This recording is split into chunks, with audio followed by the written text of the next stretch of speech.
say, Annuncio vobis gaudium magnum, habemus papam.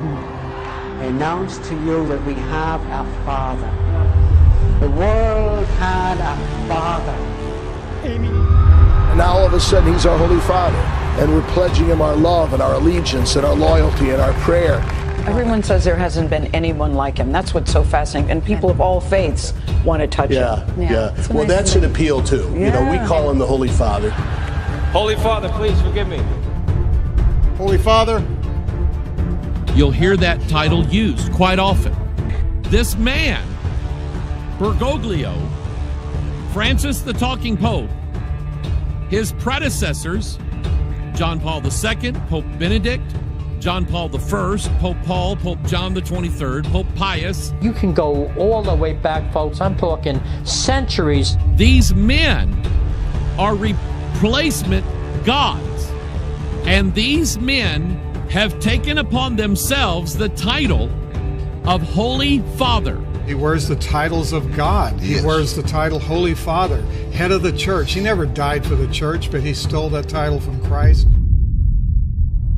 Jesus said, "And call no man your father upon the earth, for one is your Father which is in heaven."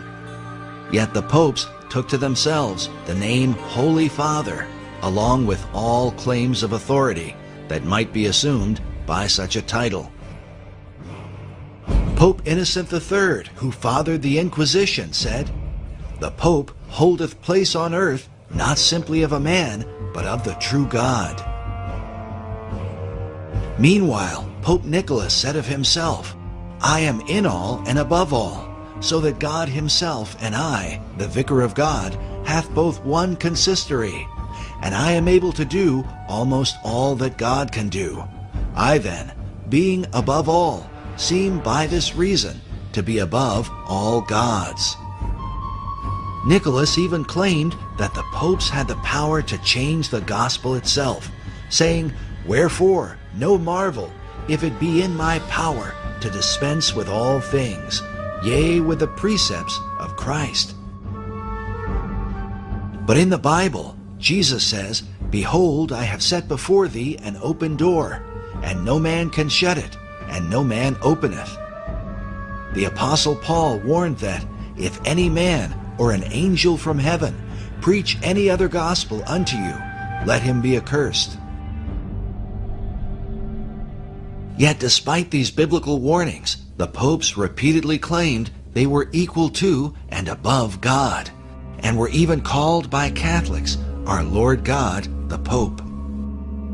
The Lateran Council, while addressing Pope Julius II, said to him, "Take care that we lose not that salvation, that life and breath which thou hast given us, for thou art shepherd, thou art physician, thou art governor, thou art husbandman, thou finally art another God on earth." In the 19th century, Cardinal Giuseppe Sarto, who would later become Pope Pius X, declared, "The Pope is not simply the representative of Jesus Christ. On the contrary, he is Jesus Christ himself, under the veil of the flesh. Does the Pope speak? It is Jesus Christ who is speaking. Hence, when anyone speaks of the Pope, it is not necessary to examine, but to obey." Jesus said of himself, "I am the way, the truth, and the life. No man cometh unto the Father but by me." Yet Pope Pius IX blasphemously declared, "I alone am the successor of the apostles, the vicar of Jesus Christ. I am the way, the truth, and the life." The popes have not only made claims to be God, but have insisted that salvation itself depends directly upon obedience to them. Pope Boniface VIII said, "We declare, say, define, and pronounce that it is absolutely necessary for the salvation of every human creature to be subject to the Roman Pontiff."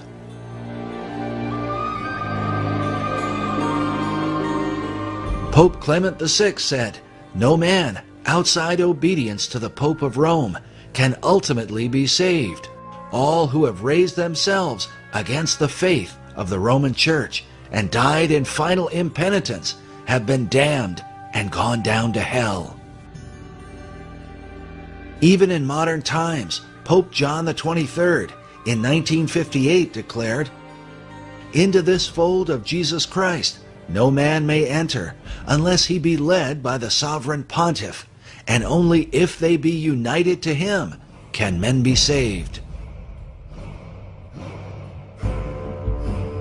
In 1984, Pope John Paul II was quoted as saying, "Don't go to God for forgiveness of sins, come to me."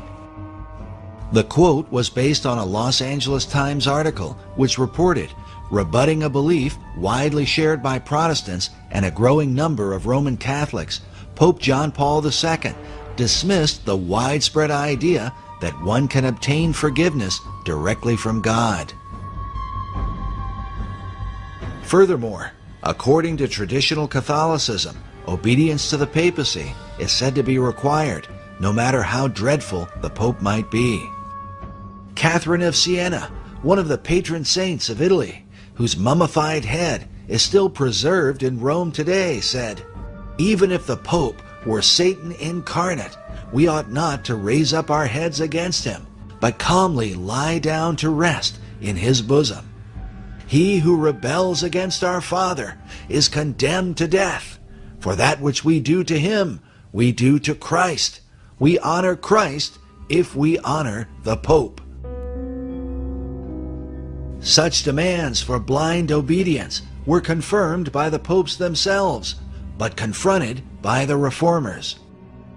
By men like Martin Luther, who said, "The Pope, possessed by demons, defends his tyranny with the canon, Si Papa, or Yes, Father.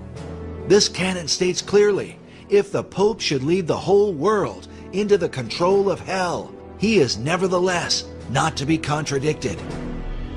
It's a terrible thing that on account of the authority of this man, we must lose our souls, which Christ redeemed with his precious blood." Because of this evidence, Luther declared, "I believe the Pope is the masked and incarnate devil, because he is the Antichrist."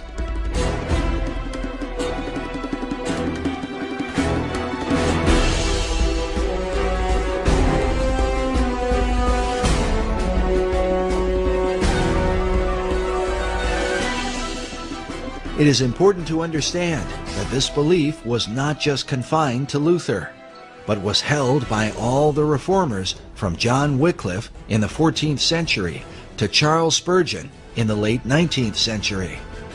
Spurgeon said, "It is the bounden duty of every Christian to pray against Antichrist. And as to what Antichrist is, no sane man ought to raise a question. If it be not the Popery in the Church of Rome, there is nothing in the world that can be called by that name."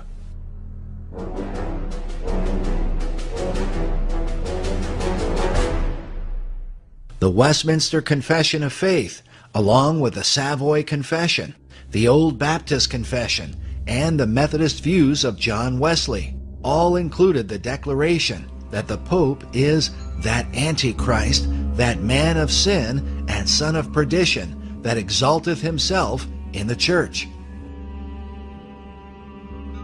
This was also the belief of the men who translated the King James Bible. In their opening dedication, they commended the king for writing in defense of the truth, which hath given such a blow unto that man of sin as will not be healed. The view of the Antichrist, not as a single man, but of many men in a single office, was based in part on the teaching of John Wycliffe. In the Gospel of Matthew, the disciples asked Jesus, "What shall be the sign of thy coming and of the end of the world?" Jesus said to them, "Take heed that no man deceive you, for many shall come in my name, saying, I am Christ, and shall deceive many." Wycliffe believed that the many who say, "I am Christ," are in fact the Pope's. The Pope's title, Vicarius Christi, literally means another Christ. Wycliffe concluded that Antichrist is thus a monstrous composite. In further explaining the Pope's title, author Dave Hunt writes, the Latin equivalent of the Greek anti is vicarius, from which comes vicar. Thus, Vicar of Christ literally means Antichrist. But the view of the papacy as Antichrist is not widely held by Protestants today. Still, there are those who continue to uphold the Reformers' original beliefs. Permit me to say how much I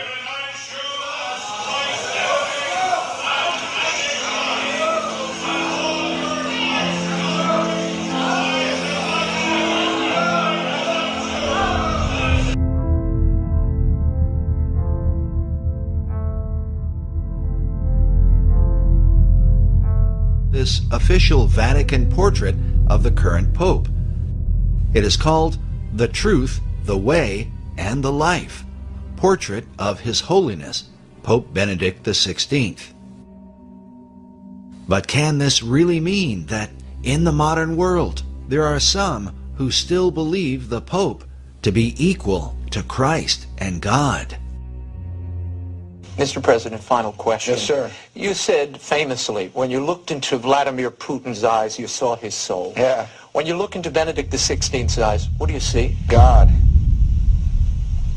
Good way to end the interview. Thank you, sir. Thank you, sir. My pleasure.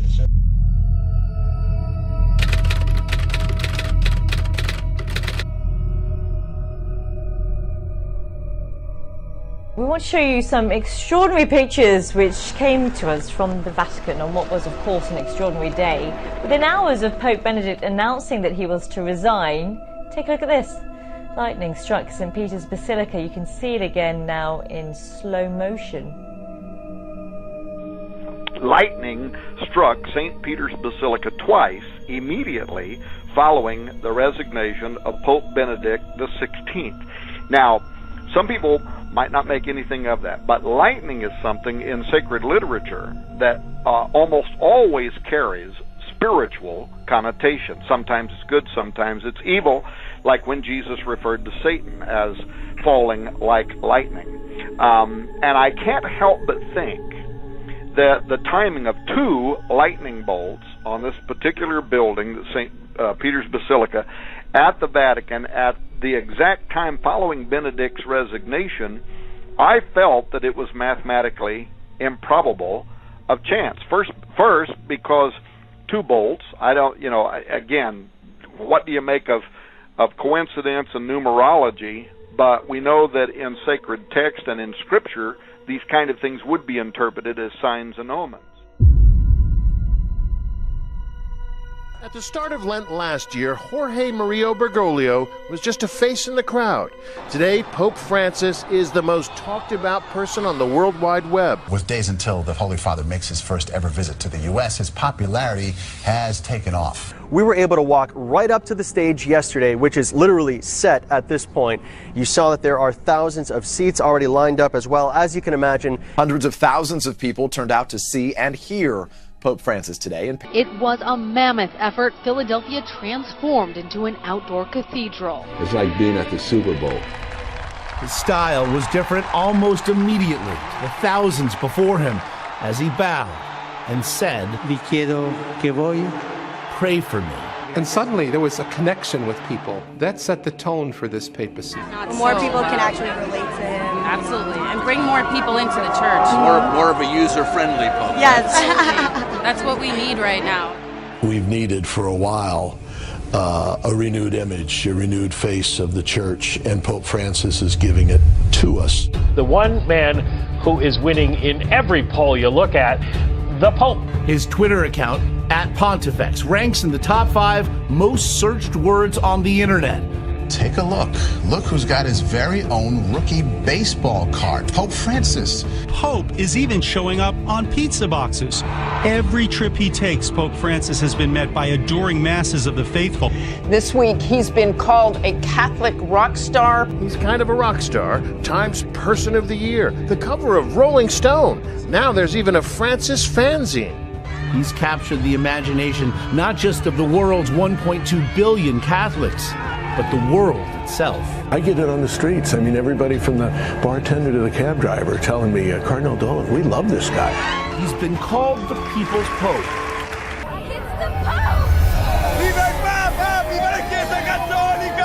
The papacy is saying, I'm a follower of so-and-so. You see people going out and giving the rock star treatment and fawning and fainting and screaming and everything when a pope goes by. I mean, he's just a man. Humility has made the former Jorge Bergoglio a star far beyond the Catholic Church, and became one of the most popular religious leaders of our time. You can't be a Catholic without acknowledging Pope Francis as the representative of God on earth. Chi ritiene di poter avere un rapporto personale, diretto, immediato con Gesù Cristo, al di fuori della comunione e della meditazione della Chiesa.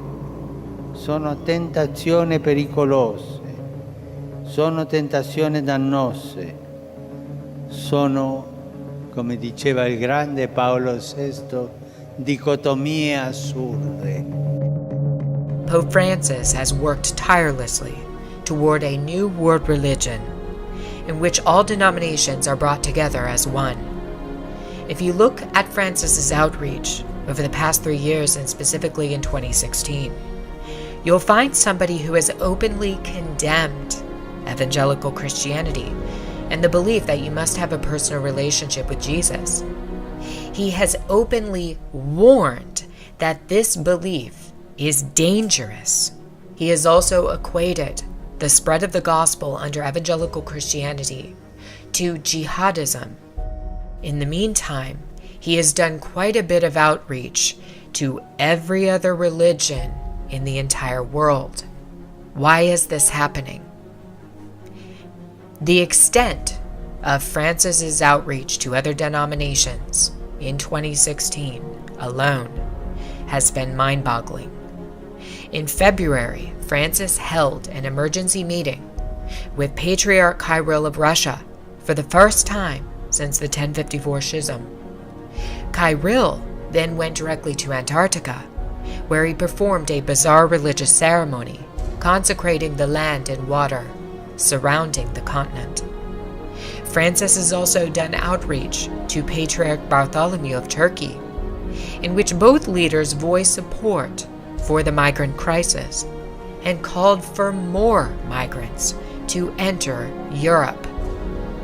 In May, Francis met with Al-Azhar of Egypt, who is the head of Sunni Islam.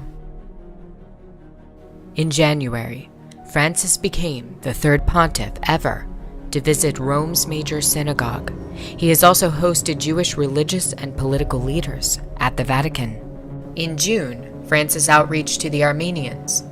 In July, Pope Francis visited Poland and told all of the young people in the audience to, quote, believe in a new humanity. ¿Cuál, María? Una maestra de vida espiritual. O então, una santinha a quem se recorre para obter favores abaixo. The Pope sat before the image of the Virgin and recited the prayer that is most notably known in Fatima, the Rosary.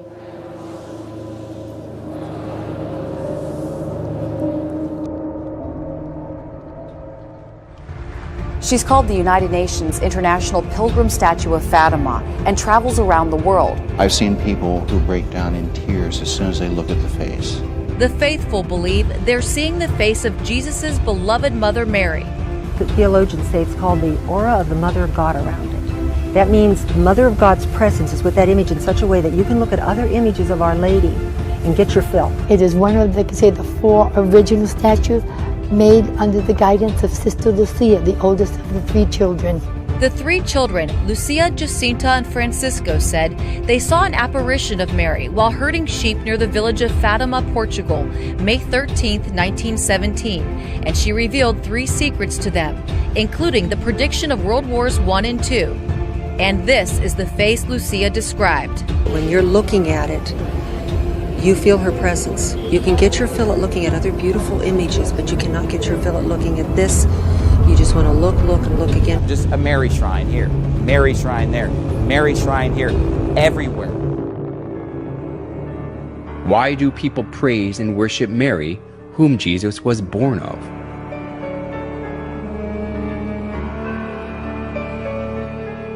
A famous Catholic bishop and writer, Alphonsus Liguori, explained in his writings that it is far effective to pray to Mary than to Christ. In the Franciscan Chronicles, it is related that Brother Leo once saw a red ladder, on the summit of which was Jesus Christ, and a white one on top of which was his most holy mother. And he saw some who tried to ascend the red ladder, and they mounted a few steps and fell. They tried again and again fell. They were then advised to go and try the white ladder, and by that one they easily ascended. For our Blessed Lady stretched out her hand and helped them, so they got safely to heaven. The story, which was made by the exuberant imagination, sounded plausible.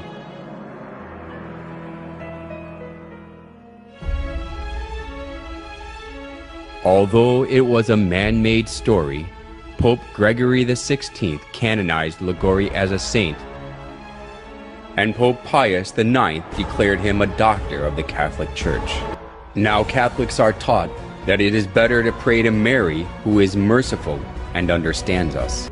We must never go to our Lord Jesus except through Mary, using her intercession and good standing with Him. We must never be without her when praying to Jesus. The plausible logic that Jesus cannot refuse Mary's request because she is his mother is shown well even through the image of Mary and baby Jesus.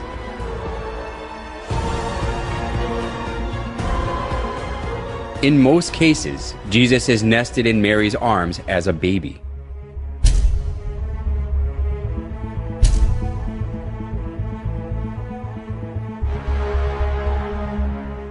This downgrades Jesus to a little baby who is always dependent on Mary and lets people think that he can do nothing without Mary.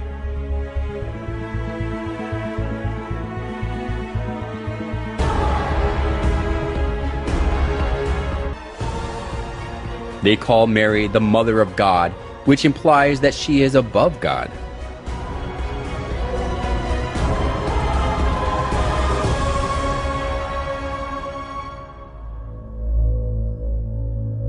Mary as a female is merely a creation who was chosen to conceive Jesus. Mary worship of the Catholic Church reminds us of the mother-child worship of ancient Babylon. Just as Semiramis artfully spread the mother-child worship throughout Babylon when she ruled it over instead of her son Tammuz, the Catholic Church now makes people worship Mary, not God, by accepting the mother-child worship from Babylon.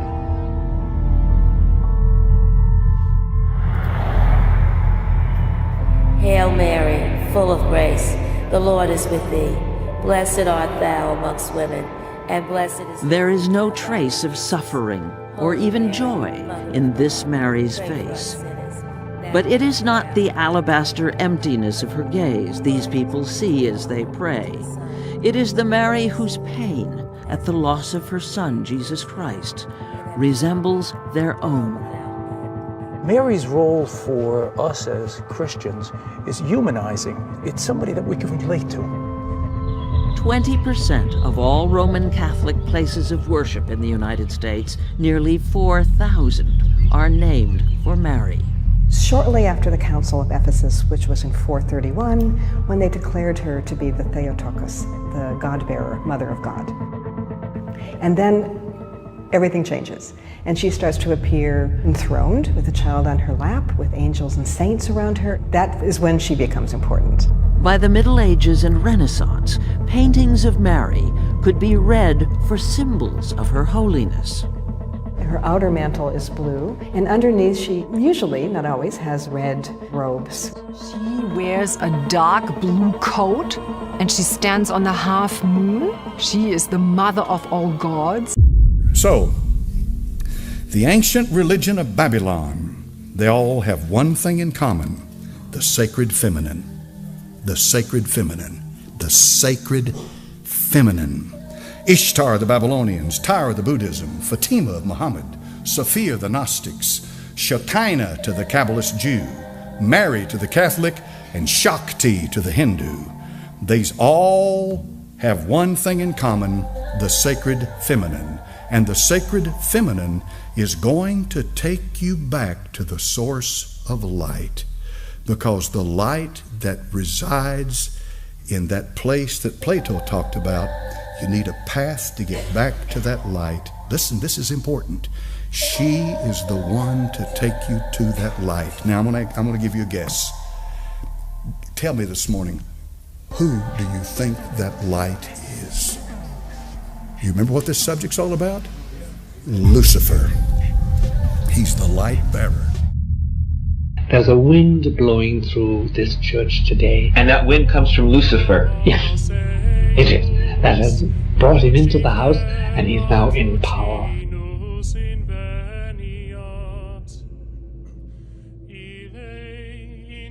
No doubt about it, Lucifer is the prince, and he has now a place within the central citadel of the church.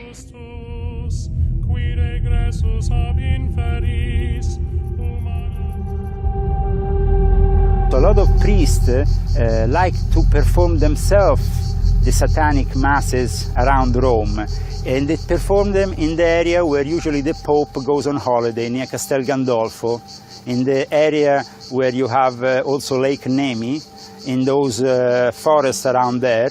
They perform these black masses, and there is a Catholic priest who act as a satanic priest, because the moment in which they act as satanic priest is the moment in which they can really liberate themselves of other perversions. They can do drugs, they can go with women, with men, with everything, and they can do all kinds of things. So the sex cults are very powerful. Like, for example, CNN is showing that at the Termini station there is a lot of prostitution from minors, from young kids. Well, there was a scandal here in Italy at a certain point in 2013, I think it was June 2013, it went on the news for 2 days, then it was erased.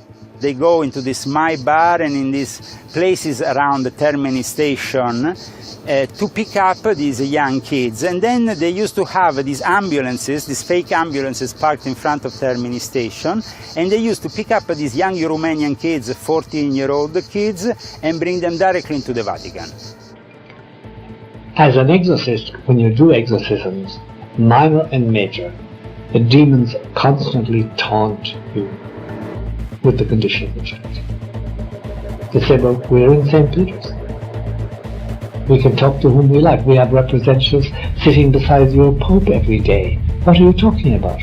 We are legit. I'm quoting demons now. This is what is said to you. How dare you? And our prince has been enthroned, installed. And you're still against us? What are you trying to persecute us for?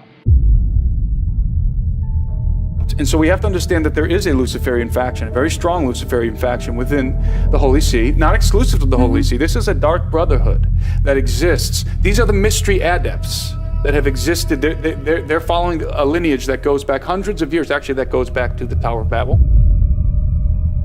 Once upon a time, a long time ago, there lived a man named Nimrod. Nimrod was the great-grandson of Noah. He was the most popular man on the earth at the time. Matter of fact, he was the king of the then known world. He was responsible for building the cities of Babel and the Tower of Babel and the city of Nineveh, amongst others. Well, all that being aside, Nimrod no doubt had tremendous influence among the people that he was with. And what happened was he had this uncanny reputation of strength. He created great armies, and he was the ruler of the then known world right after the flood. He was full of idolatry and covetousness, drunkenness, and rebelliousness towards God. And he had a phenomenal ability to deceive. Matter of fact, I suppose he was much like, I guess, an early politician 4,000 years ago. But Nimrod married a woman named Semiramis. Now, Semiramis and Nimrod became basically king and queen of the then known world. Well, at some point, Nimrod dies, and he became deified. He was the very first person that was ever deified on planet Earth, and they made him the sun god, which ended up being Baal. The word Baal in your scriptures can be traced back to Nimrod. So it's an interesting reality of history. When you see Baal and Ashtaroth, you're ended up coming all the way back to this story of Nimrod and Semiramis. And so Baal is now ruling the universe as the sun god, and somehow luck has it through the Babylonian legend that Semiramis gets pregnant by the rays of the sun of her deceased husband Nimrod. And she gives birth to a young baby boy named Tammuz. Semiramis, Nimrod's wife, insisted that Nimrod became the sun god. She cut Nimrod's dead body into pieces and sent them to each tribe of Babylon. People regarded the place where a part of Nimrod was buried as sacred.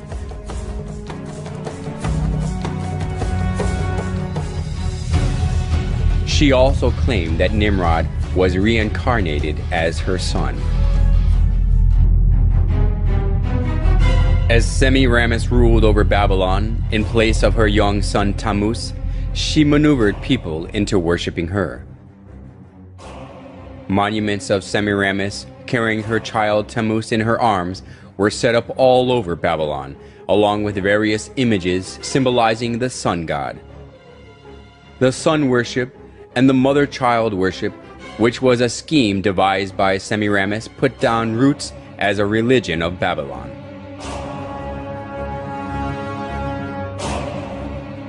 Idolatry stemmed from Babylon, spread to many countries after the Tower of Babel collapsed.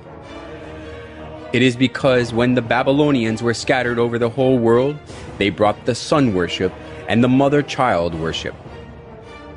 The sun worship and the mother-child worship were assimilated into the cultures and religions of many countries, and they came to have various forms and names.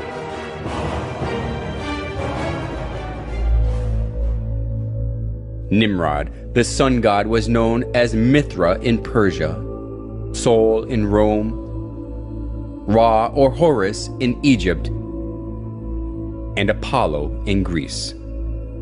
Semiramis and Tammuz, who were the start of the mother-child worship, was called Isis and Horus, Venus and Dionysus, Diana and Attis, and Astaroth and Tammuz, respectively. Besides these, the image of goddess, who is holding a baby in her arms, was venerated in many countries of the world. If so, was the mother-child worship the creature of an age, which was especially welcomed only in Babylon? Surprisingly, the mother-child worship of Babylon has been passed down through the thousands of years and still exists today. In Vatican of Rome, we can find the mother-child worship in its original state. Now, further down in the story, as Tammuz grows and becomes a man, Tammuz actually marries his mother, and they have a very sexual relationship. And that baby Tammuz and his mother Semiramis is where you get the story of Cupid. Cupid, during Valentine's Day, is how the story of Valentine's Day developed, was from Tammuz, who married a very unbiblical relationship with his mother. Okay, back to the story of Tammuz. So Tammuz, for 40 years, was a tremendous hunter, and he took the place of his father, ruling the world, and had tremendous power. But more than anything, he was a credible hunter. But unfortunately, his gift and his skill of hunting caught up with him one day because he was killed during his 40th year by a wild boar. Every spring, the first Sunday after the vernal equinox, the spring equinox, they have what was called Ishtar's Sunday. And they would have a sunrise service. At the sunrise service, the priest of Ishtar would impregnate young virgins on the altar, and during that same service, they would take the babies that were now 3-month-old from the previous year, and they would sacrifice those children on the altar to Ishtar, and then they would take the eggs of Ishtar, and they would dip those eggs in the blood of those young infants. And that is where we get sunrise services, and that is potentially where we get the dyeing of Easter eggs. It is also interesting to note that worldwide universal color of Easter eggs is red. Even the White House, the official color of the White House Easter egg is ruby red. Now, back to Tammuz. Tammuz gets killed by a wild boar. So every year, in commemoration of celebrating the death and the deification of Tammuz, which became the son of God, the son of his father, they would set aside 40 days prior to Easter, and they would fast and they would pray, and they would have a giant feast on Easter Sunday where they would celebrate the death and the resurrection of Tammuz. And guess what they would have for dinner on that Sunday evening? You got it, Easter ham. They would kill a boar in commemoration to Tammuz, who was killed by a wild boar.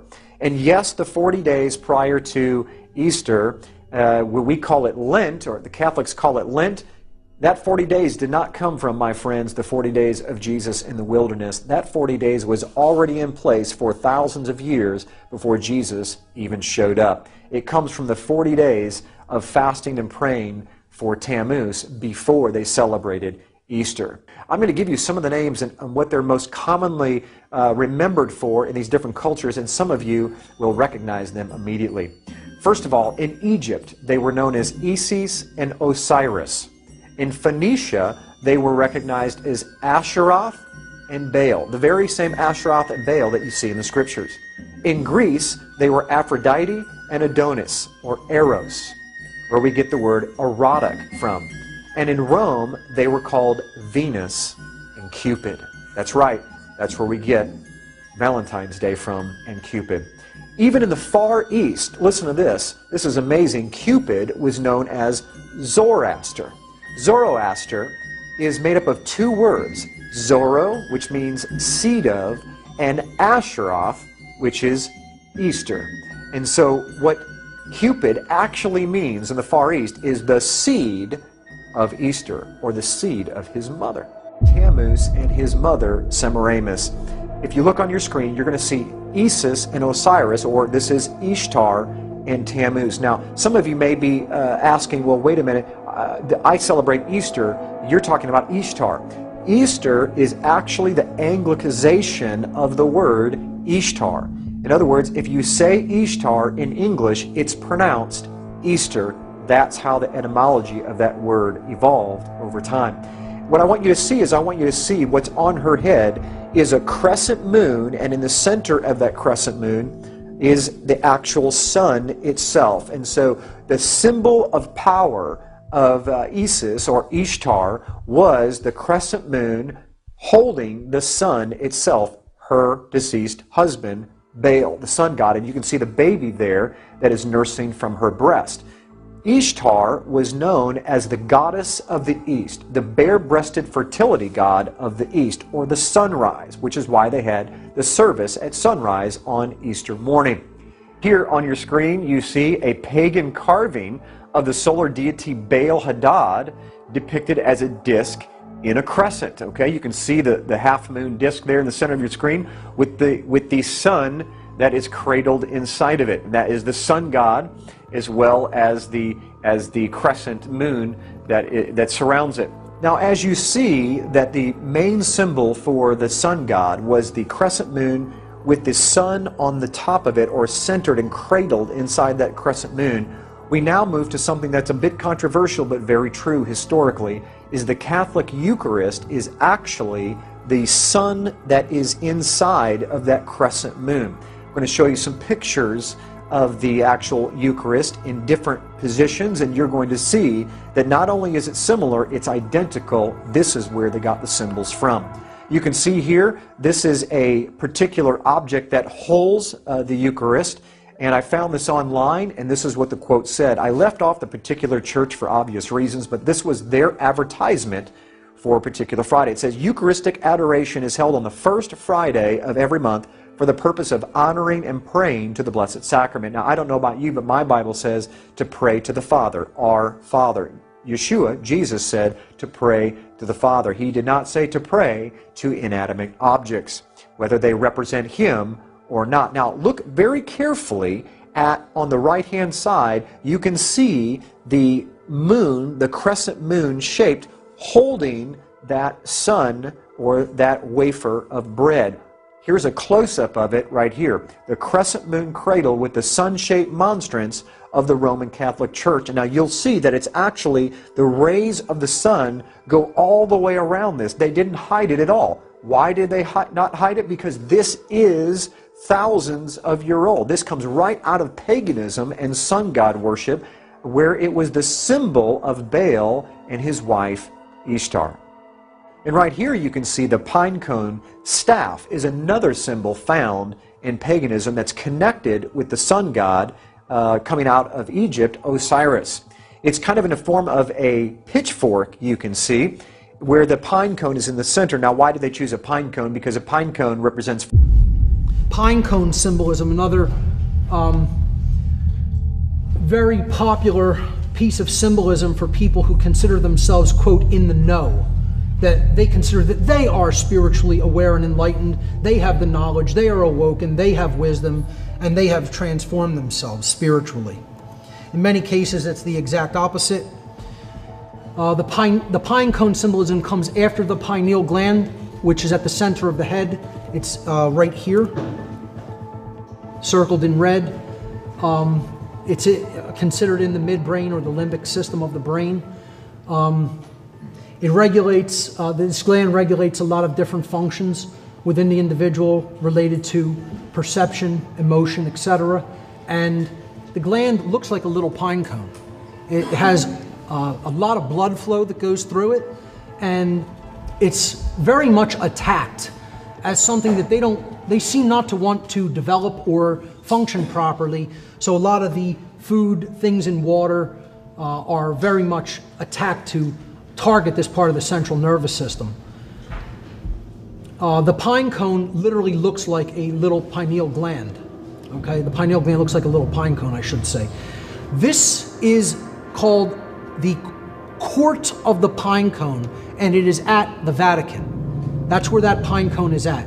It is surrounded by two peacocks. Peacocks are another big symbol in alchemy. They represent alchemical transformation. Again, the pine cone represents awakening, resurrection, or transmutation, spiritual transmutation. Now below it, there is a black empty sarcophagus right down there below on the left-hand side.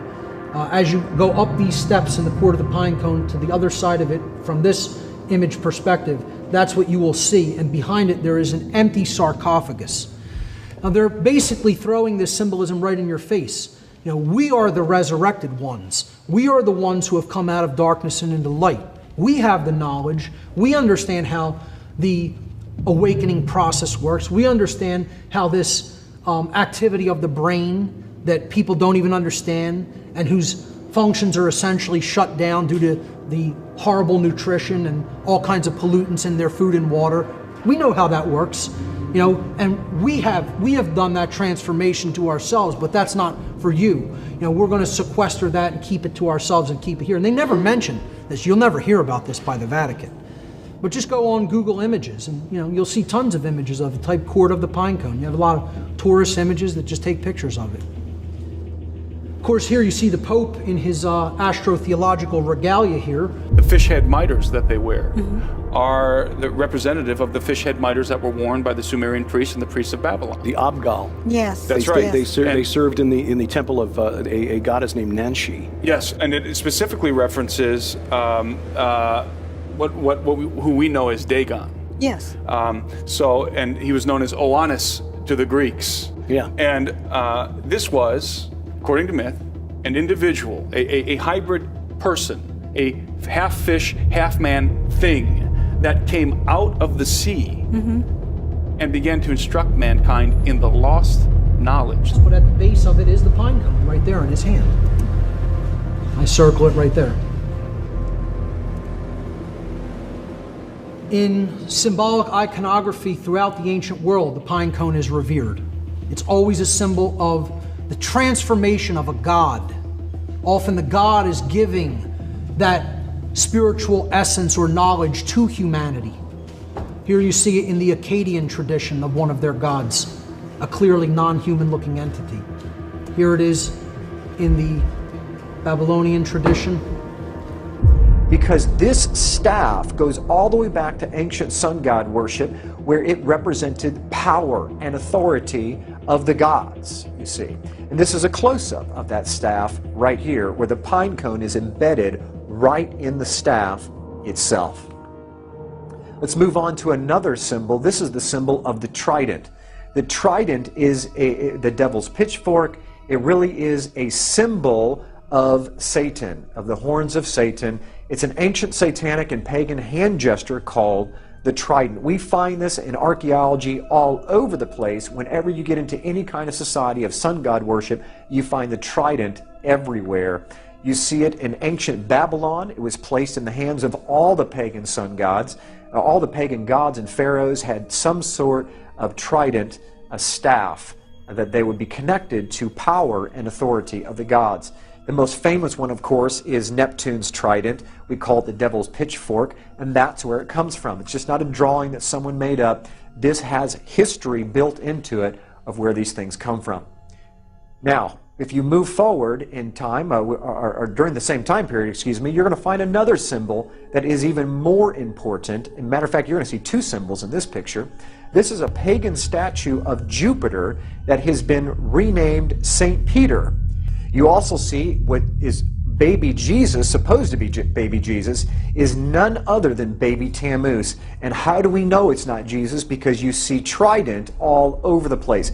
You see the trident symbol in the hand of the infant Jesus, along with the tridents coming out of the statue's head. You'll see three tridents, two coming off the sides of the head and one coming off the top of the head. This is not baby Jesus, ladies and gentlemen. This is a pagan sun god, Tammuz, from the story of Baal, Nimrod, and Semiramis, ended up being Cupid in today's Valentine's Day. And right here is the ancient Babylonian altar for the sun god Baal, and its main symbol is the 8-pointed star, which can be depicted as two 4-point stars built inside of one another as the solar wheel.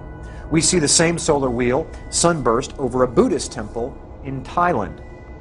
Here's a monastery, St. Ignatius, where the solar wheel or sunburst is depicted in the floor tiles. Here's the face of a child, which is of course Tammuz, within the fertility symbol of the sun's rays on a Roman Catholic altar. The same exact symbol is shown in a face of the Babylonian sun god on a pulpit in a Roman Catholic church in Scandinavia. Okay, all this same symbol comes right out of paganism, as I've shown. Okay, this is probably one of the most fascinating pictures that I have. I zoomed in to the Vatican using Google Earth and stopped several miles above, and look what we discovered is this is the largest solar wheel on Earth. This is the court of St. Peter at the Vatican in Rome itself. Excuse me, the sun disk behind the head of this Roman Catholic statue in Westminster Cathedral in London. Where did they get the idea of sun disks behind these saints? It's because this was what was found behind the head of Jupiter and all these sun gods was the actual monstrance of the Roman Catholic Church. That halo is not a halo, that is a sun disk, and they borrowed it from paganism. We see here behind Krishna another sun disk behind his head, and this is just to show that it doesn't just happen in Catholicism, that the sun disk predates Catholicism by hundreds, even thousands of years. It was borrowed. We see it in stained glass windows behind all of the Roman Catholic saints, even Mary. And if you look carefully, you see the Sacred Heart. That Sacred Heart, even though I don't have time to go into this, even the Sacred Heart comes right out of paganism. That exact same symbol with the sun disk behind the Sacred Heart has to do with Baal and Tammuz, the sun gods. And you can see it all over the Roman Catholic Church and even in other pagan religions across the world. And where do we find this 8-pointed star, this solar wheel, this sun disk today? None other than on top of our Christmas trees. Now, I know all of us have been taught that the star on top of the Christmas tree represents the Star of Bethlehem, that the kings came in to find baby Jesus. But unfortunately, the star of the ancient pagan sun gods predates the star of the Christmas tree, the Star of Bethlehem, by over 1,000 years. They were taking the sunburst and connecting it to what you're going to learn in just a few minutes is the tree of Nimrod, and that is where we get our Christmas tree from and the star that we put on top. If you look carefully, you can see there is a tremendous significance and a similarity between the sunburst and the stars that we put up there today. Here's the sun disk proudly displayed on top of Christmas trees in a mall. Matter of fact, this one doesn't even hide the fact that it's not a star. It's the sun that you're looking at. Even the 8-pointed star on top of the White House Christmas tree for everyone to see is the same 8-point star that we find in archaeology thousands of years ago connected to pagan sun god worship. When do you think the birthday of Nimrod and Tammuz was? On the first day of the year when the sun is reborn. And what day do you think that the sun is reborn? In the middle of winter, at this winter solstice, December 25th. That's right. That's where we get December 25th on Christmas Day, where we say that Jesus was born. Why did we choose Jesus being born on December 25th? Where did that date come from? Very simple. Jesus was the Son of God. Tammuz was the son of the gods. He was the son of his father, Baal. And so the pagans, which early Christianity came right out of paganism in Rome, they were already worshiping the sun god on Sunday in Rome, which is where we get worshiping on Sunday from. All judges, city people, and craftsmen shall rest on the venerable day of the sun. Constantine's edict in 321 played an important role in making the sun god worship faith to put its roots down in the church. Many Bible believers today have followed tradition handed down by previous generations. They believe and were taught that Sunday is the proper day of worship, that the Savior changed the day of worship from the Jewish Sabbath to Sunday. The adoption of Sunday as the Christian Sabbath has little to do with the Bible and everything to do with Constantine the Great over 300 years after the Messiah's death. Constantine was emperor of the Roman Empire from 306 to 337 CE. He was a sun worshipper who on his deathbed converted to Christianity. In 321 CE, while still a sun worshipper, Constantine established Sunday as the day of worship. He decreed, "On the venerable day of the sun, let the magistrates and people residing in cities rest, and let all workshops be closed."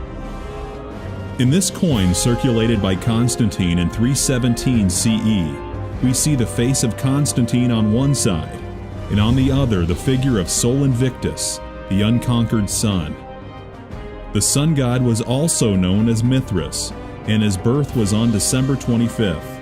This date was adopted as the birth of Christ and became the date for Christmas many centuries later. Clearly, Constantine was an avid worshipper of the sun god Sol Invictus. Amazingly, Martin Luther, the champion of the modern-day Protestant movement, said, "They allege that the Sabbath changed into Sunday, the Lord's Day, contrary to the Decalogue as it appears. Neither is there any example more boasted of than the changing of the Sabbath day. Great, say they, is the power and authority of the Church, since it dispensed with one of the 10 Commandments." Nowhere in the Bible do we see that Yahshua and his apostles changed the day of worship from Saturday to Sunday. In fact, the Messiah in his Sermon on the Mount has this end-time prophecy. Pray that your flight be not in the winter, neither on the Sabbath day. Those who were tainted with polytheism of Rome looked as if they had converted, but in actuality it wasn't easy for them to get rid of the religious rites and institutions of worshiping the sun, the moon, and the stars, and various gods and goddesses, which they had worshipped since their forefathers. The church in Rome sought for solutions to disburden the pagans when they converted to Christianity. It was to bring in things similar to the gods that the pagans had believed into the church. They thought they would increase the number of pagan converts by doing that.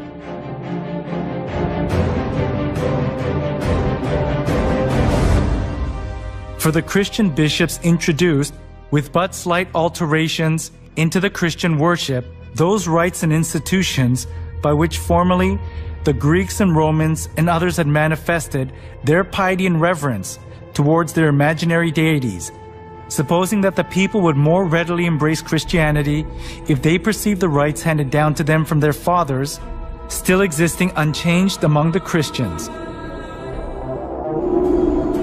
To attract more pagans, the church in Rome tried to Christianize various kinds of pagan gods to suit the Bible. One of the most representative things among them was accepting pagan customs of the sun god worship tradition. The church in Rome identified Jesus with the sun god.